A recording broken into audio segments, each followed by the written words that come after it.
दुनिया के कई देश युद्ध में घिरे हुए हैं। जहां रूस यूक्रेन जंग को 2 साल से ज़्यादा वक्त हो चुका है, इधर हमास और इजराइल बीते 7 महीने से लड़ाई लड़ रहा है। अब तक 30,000 से ज़्यादा लोगों की मौत हो चुकी है।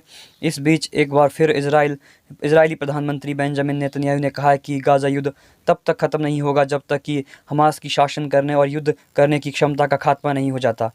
इससे पहले अमेरिकी राष्ट्रपति जो बाइडेन ने बताया था कि इजराइल ने एक नया शांति रोड मैप पेश किया है। नेतन्याहू के कार्यालय का कहना है कि पीएम नेतन्याहू ने वार्ता दल से बंधकों की वापसी के लिए एक रूपरेखा पेश करने का निर्देश दिया है। साथ ही इस बात पर जोर दिया है कि युद्ध तब तक समाप्त नहीं होगा जब तक सभी लक्ष्य प्राप्त नहीं कर लिए जाते, जिसमें हमारे सभी बंधकों की वापसी और हमास की सैन्य और सरकारी क्षमताओं का उन्मूलन शामिल है। उनका यह भी कहना है कि इजराइल द्वारा पेश रूपरेखा इजराइल को इन सिद्धांतों को बनाए रखने की अनुमति देता है।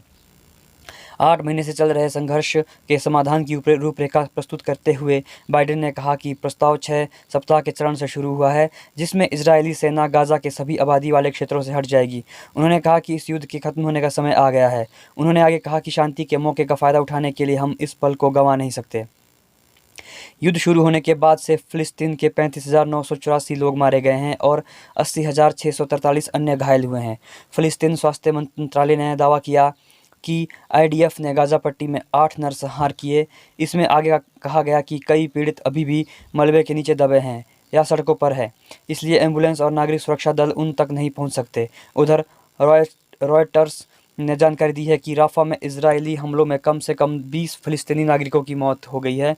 एसोसिएट प्रेस के मुताबिक फ़िलिस्तीनी स्वास्थ्य मंत्रालय का कहना है कि राफा पर इजराइल के हवाई हमले में 22 लोग मारे गए हैं जो शिविरों में रह रहे थे। CNN के मुताबिक मृतकों का यह आंकड़ा बढ़कर 35 हो गया है।